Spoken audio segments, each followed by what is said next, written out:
तेरे इस बिल का मेरी नजर में क्या हैसियत है ये देख मोदी, ये देख अमित शाह।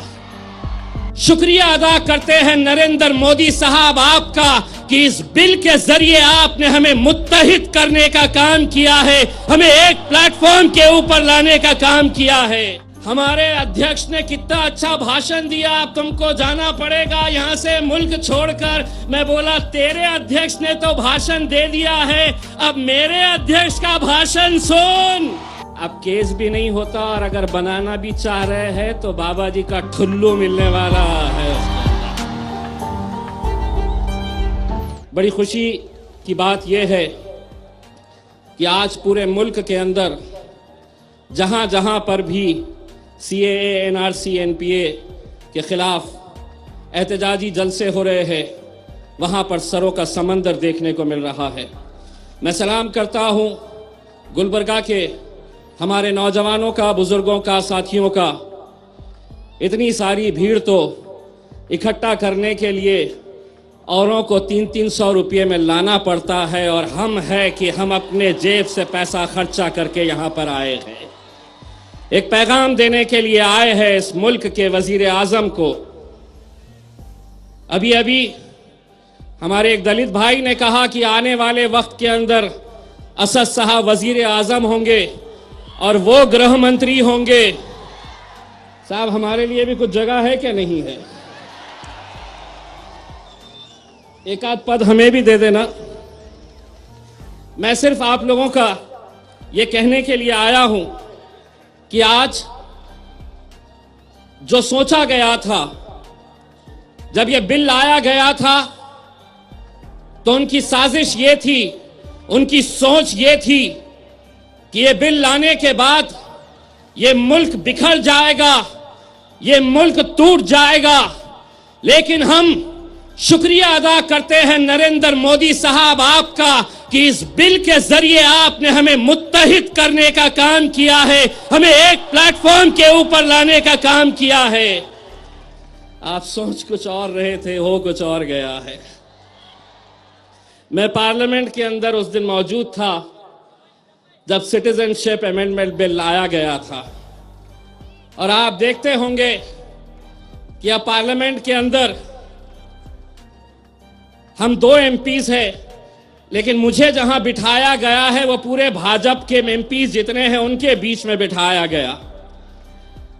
जब ये बिल लाया गया, और किसने लाया वो बिल, हमारी हैदराबाद की एक बहन ने बहुत अच्छा नाम उसे दिया है,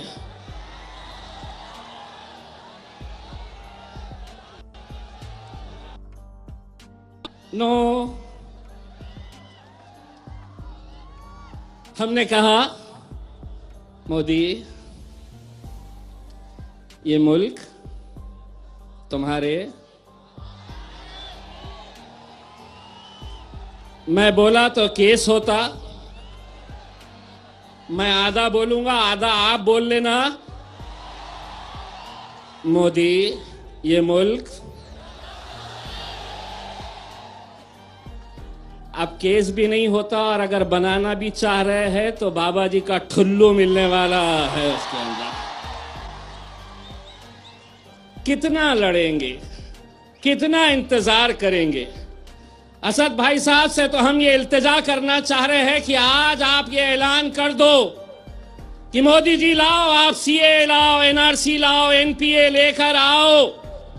जब भी कोई आएगा मेरे घर पे दस्तावेज मांगने के लिए तो मैं दूंगा, लेकिन एक शर्त पे दूंगा। मोदी जी तुम कहां पड़े थे? नहीं है ना दस्तावेज?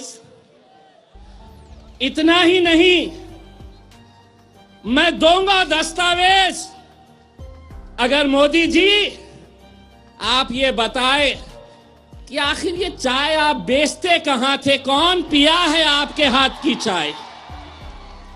कोई एक जना तो बताओ जो कहे कि मैं मोदी की टपरी से चाय पीता था करके। कहीं कोई नहीं है। इसीलिए हम चाहेंगे असद साहब आप ऐलान कर दो, बिल तुम लाओ, सरकार तुम्हारी है, आंकड़े तुम्हारे हैं, तुम जो चाहे लाओ, लेकिन दस्तावेज मांगने के जब मांगने के लिए हमारे पास आएंगे तो हम आपको कहेंगे दस्तावेज चाहिए तो लो, घंटा देंगे हम तुमको, और अगर नहीं देंगे तो क्या करेंगे? अरे इतनों को ही तुम संभाल नहीं सकते हैं, मुल्क में हम कितने हैं तुमको अंदाजा भी नहीं है इस बात का। और बिल लाकर बहुत अकड़ रहे थे और कह रहे थे कि अब हम बिल लेकर आ गए हैं। उसने कहा कि देखे हमारे अध्यक्ष ने कितना अच्छा भाषण दिया, अब तुमको जाना पड़ेगा यहां से मुल्क छोड़कर। मैं बोला तेरे अध्यक्ष ने तो भाषण दे दिया है, अब मेरे अध्यक्ष का भाषण सुन। और जब मेरे अध्यक्ष ने भाषण देने के लिए खड़े रहे तो एक ऐसी चिंगारी वहां पर लगी कि पूरे मुल्क में आज एक ऐसा माहौल तैयार हो गया। भाषण खत्म हुआ और असद साहब ने कह दिया कि तूने बिल लाया, तूने ये कानून लेकर आया, तेरे इस कानून का, तेरे इस बिल का मेरी नजर में क्या हैसियत है ये देख मोदी, ये देख अमित शाह। उनको तब समझ में आया कि बाप बाप होता है। बहुत बहुत शुक्रिया, बहुत बहुत शुक्रिया।